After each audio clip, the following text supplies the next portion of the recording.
Hello students, how are you? I hope all of you are enjoying your winter vacations. So today we will start a new topic of science and the topic is electrical resistance. So we already discussed about electrical resistance, okay? But since your UT exams are coming, so in order to revision, we are making it again. Okay. So what is electrical resistance? First, we will try to understand what is resistance. So this is blackboard, and when I am pushing this, trying to push this blackboard, what it is doing?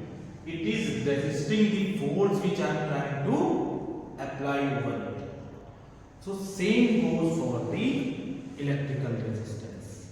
When we pass the electricity from any object made up of any material, the property through which it resists is its motion through it is called resistance.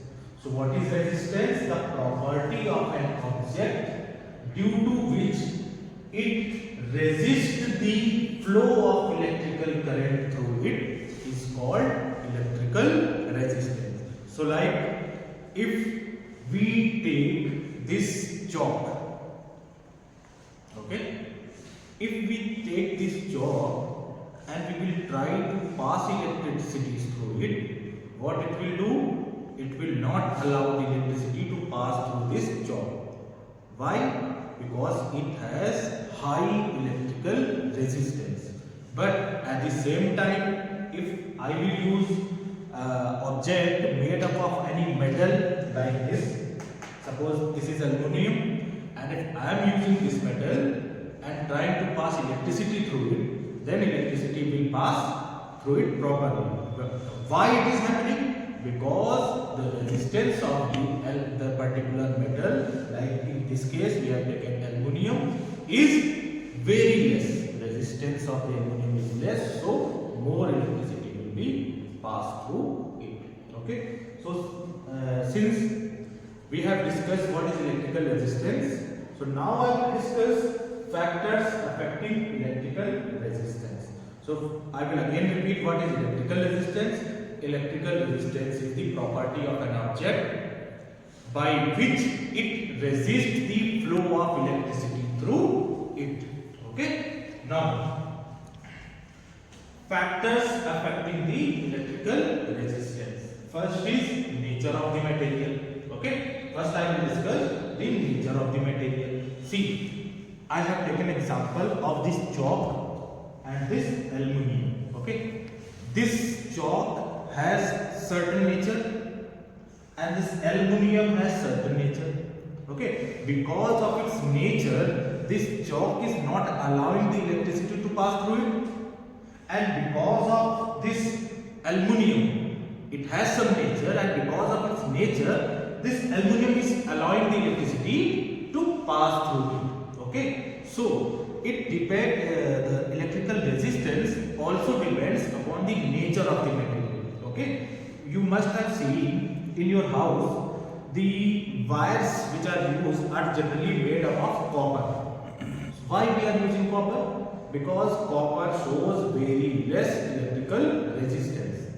Okay. The nature of the copper is to less resist the flow of the electric current. We can also use the silver because silver is the material which has lowest, or we can say one of the best lower side electrical resistance. Okay. But since silver is very costly, so what we are using? We are using copper. Okay. Now, if we see the material like nichrome, you can see the bulbs in your home are in the bulb, the filament are made up of nichrome. Why they are made of nichrome? Because these bulbs in which the filament used of nichrome has very high resistance, and because of very high resistance, the electricity when passes through the electric bulb through the bulb, the resistance converts that heat. Because of the resistance, the filament is showing that electricity which is passing through the filament convert that heat into light, and we see bulb is glowing. Okay, so nichrome, it has the nature of opposing the passes of electric current, so it has very high electric resistance. Okay, now second point, thickness. Not only the nature of the material, but electric resistance also depends upon the thickness of the object. More thick the object, less will be its electrical resistance. Why? Because if the thickness of the wire, suppose this is copper wire, this is not the chalk, now this is a copper wire. So more the thickness of the wire, thickness is this, okay, this part, okay, this which you are seeing, this part, okay, this is thickness. More the thickness, less will be electric resistance and more current will pass through. Okay, so what we understand, more the thickness, less the electric resistance and more current will pass through it. Okay, now third point, length of the object. See, if we will use the object of very long length, obviously the strength of the current through it will become less. Why? Because more distance it has to cover to go to the destination. Okay, so when it will reach the destination, it will travel more distance.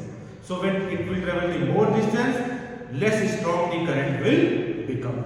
So if length of the object is less, then what you will find, that it will show very less electrical resistance. If length of the object is high, then what you will see? You will see that that particular object will show high resistance. So when you will connect the bulb through the material which has the nature of showing high electrical resistance, it will not pass the more current to the object.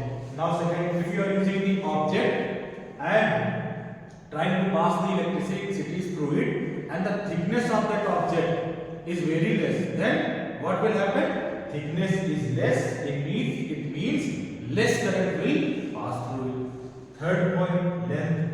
If you are using an object and the length of that object is very long, then what will happen? It will show more electrical resistance. More electrical resistance means less electric current will pass through. I hope you understood this topic, electrical resistance, its factors, and what are these are the factors like nature, thickness and length. And after this watching this video, you will solve the worksheet which I will give you, and then you will do the next thing. Thank you.